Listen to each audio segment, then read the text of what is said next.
28-30 साल उम्र, 25-30 हजार रुपए से व्यापार शुरू किया। सोचा मैं भी कामयाब हो जाऊंगा, मैं भी बड़ा सेठ बन जाऊंगा, बाबा के दरबार में मैं भी सज धज के जाया करूंगा। लेकिन एक इस यार पे भरोसा करके शुरू किया व्यापार, एक अपने दोस्तों पे भरोसा करके शुरू किया व्यापार।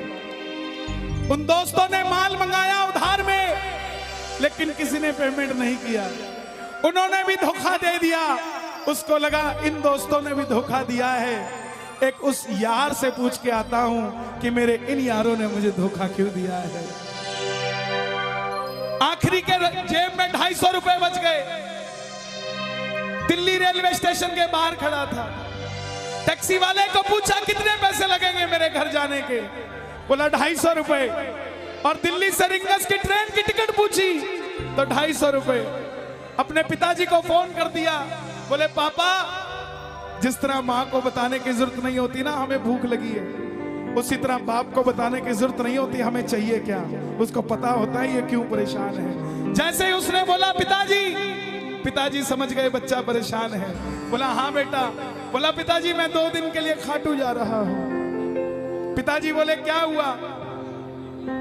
बोला पापा, हारा हुआ महसूस कर रहा हूं, पर मैं हारा नहीं हूं। हारा हुआ महसूस कर रहा हूं, पर मैं हारा नहीं हूं। मेरा साथी खाटू वाला है, मैं बेसहारा नहीं हूं।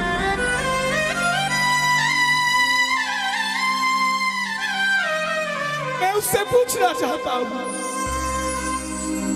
कि वो सारी दुनिया को कामयाब करता है, मुझे क्यों नहीं किया उसने? मेरे युवा भाइयों, अगर आप कामयाब हैं तो ये भजन उसके लिए गाना जो आपका भाई कामयाब नहीं है। कर भला तो हो भला। जरूरी नहीं है कि महलों में रहने वाला ही खुश है। बाहर जो गोलगप्पे बेच रहा है ना, उससे भी अमीर आदमी दुनिया में कोई नहीं है। क्यों? क्योंकि उसके पास संतुष्टि है। पूरे रास्ते भूखा प्यासा रहा, किसी से पानी तक नहीं मांगा। रिंगस पहुंच गया। जो नहीं जानते उन्हें बता दूं, जयपुर से 90 किलोमीटर दूर रिंगस जगह पड़ती है, और रिंगस से खाटू श्याम जी 17 किलोमीटर। रिंगस पहुंच गया। रिंगस में जीप वाले आवाज लगा रहे थे, खाटू खाटू खाटू, बैठ जाओ खाटू श्याम जी। उसको लगा कोई व्यवस्था होगी, ले जाते होंगे। जाके जीप में बैठ गया। बैठते ही जीप वाले ने 100 रुपए मांग लिए। पूरे रास्ते प्यासा रहा, भूखा रहा, किसी से कुछ नहीं मांगा तो अब कैसे उधार कर लेता। बाबा को कहने लगा, बाबा इतनी परीक्षा भी ठीक नहीं है, मैं सब कुछ हार के आया हूं, और मैंने सुना है दुनिया में एक ही दरवाजा है जहां लिखा है हारे का सहारा, हारे का सहारा, हारे का सहारा।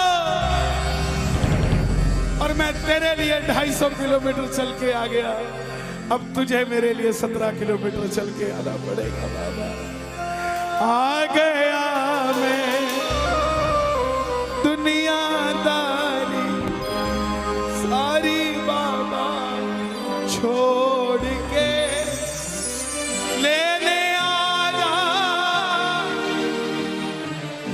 रिंगस के उस मोड़ पे, लेने आजा।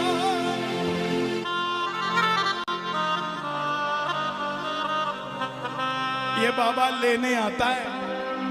आपको क्या लगता है 3-3 महीने 6-6 महीने बाद खाटू जाते हो तो वो देरी से बुलाता है? नहीं, 6 महीने बाद उसका भी दिल लगना बंद हो जाता है, वो आगरा आपको लेने हो जाता है कि चल खाटू।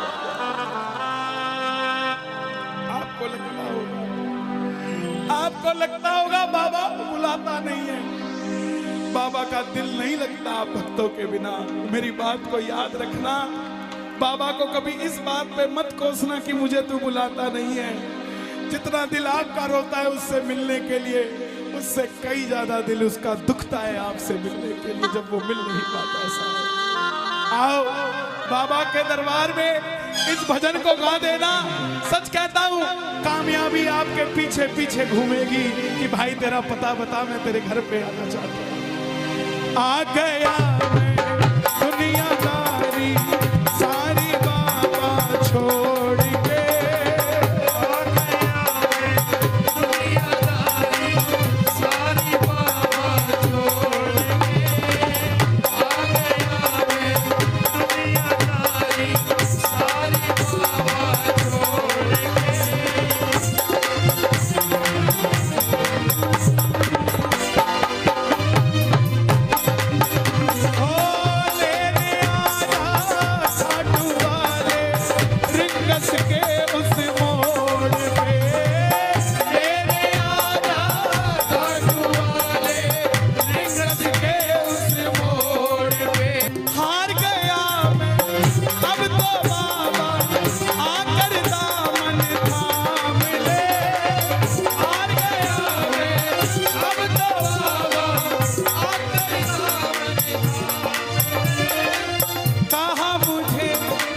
श्याम भगत ने बाबा का तू नाम ले, कहा मुझे किसी श्याम भगत ने बाबा का। अरे बाबा मुझे याद नहीं आती, तेरी याद नहीं आती ना, मैं खाटू आता। मैं खाटू इसलिए आया कि मुझे किसी ने कहा था निशान चढ़ा के आना, तेरी बात बन जाएगी।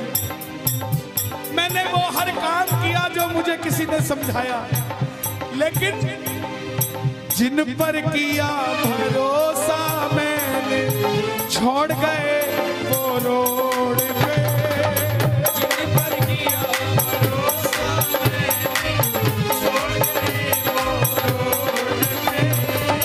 लेने आजा खाटू वाले रिंगस के उस मोड़ पे,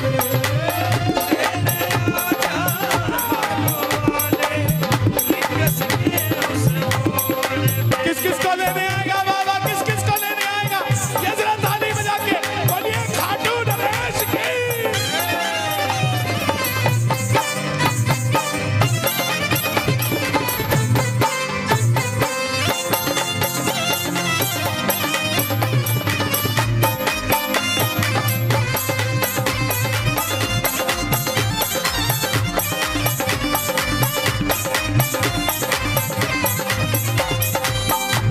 ये लाइन, ये शब्द नहीं है, ये चमत्कारी शब्द हैं जो बोलने जा रहा हूं। मेरे जीवन में मैंने ये लाइन गाई उसी रात को मेरी कलम ने लिखा, जो राम को लाए हैं हम उनको लाए।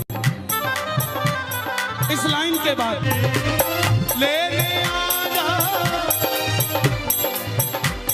मुझे लोग कहते हम इतने वीआईपी हैं क्या कि बाबा हमें रिंगस लेने आएगा, लेकिन सच्चाई सुनिए, वो शबरी अयोध्या नहीं गई थी, राम शबरी के पास आए थे। वो खेवट नहीं गया था राम के पास कि आओ मैं तुम्हें पार लगा के आता हूं। राम गए थे खेवट के पास, और हम भूल गए क्या? सुनते ही